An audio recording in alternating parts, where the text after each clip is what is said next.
The president, during an address to the nation last night, indicated that establishments such as supermarkets, shopping malls, restaurants, hotels, etc., are expected to observe enhanced hygiene procedures by providing, amongst others, hand sanitizers, running water, and soap for washing of the hands. Here at the Techiman Holy Family Hospital, authorities have provided hand sanitizers here at the entrance and at vintage points within the hospital to ensure that patients and people who come into the facility do not carry the virus from their respective homes into the hospitals. They are also ensuring that any visitor from the entrance is being checked in terms of his or her temperature, providing an emergency response unit to take care of whoever is suspected to have been a carrier of the virus. Join us. We're speaking with authorities to inquire from them what informed their decision to take this giant step.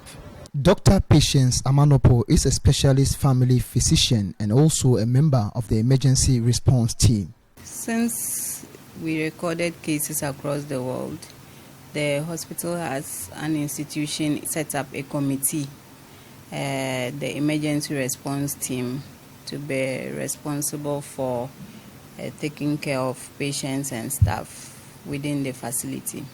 So we had a team in place before even we recorded cases within the country. So because of that, we have provided what we call Veronica buckets all around the hospital, where patients are able to wash their hands with soap under running water. And we've also provided alcohol-based hand sanitizers all around the hospital that patients are asked to use it and taught the right way when they come into the hospital and when they are leaving.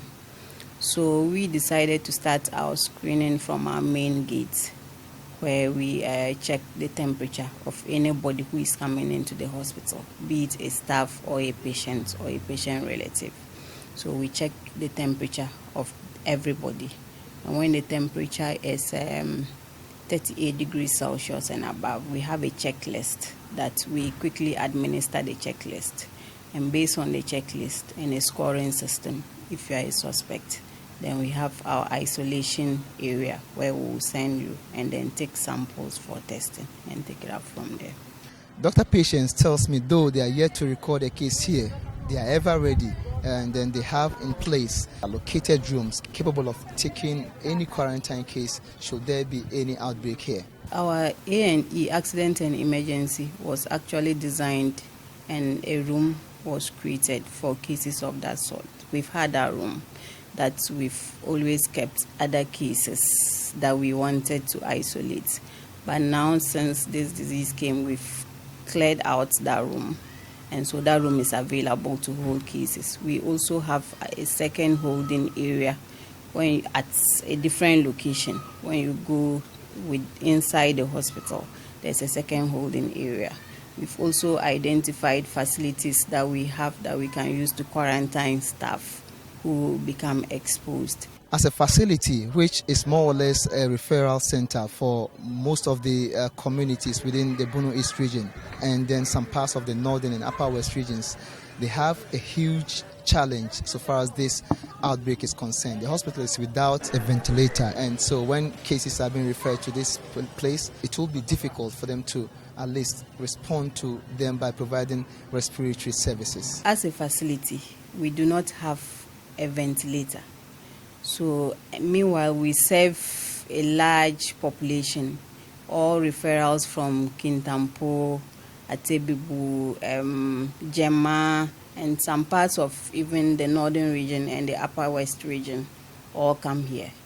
And so if patients are referred here and they need respiratory support, we will not be able to give them that. To some members of the public who have been speaking with us, this move by the authorities is a bold step worth commendation, and they want other public institutions to emulate same.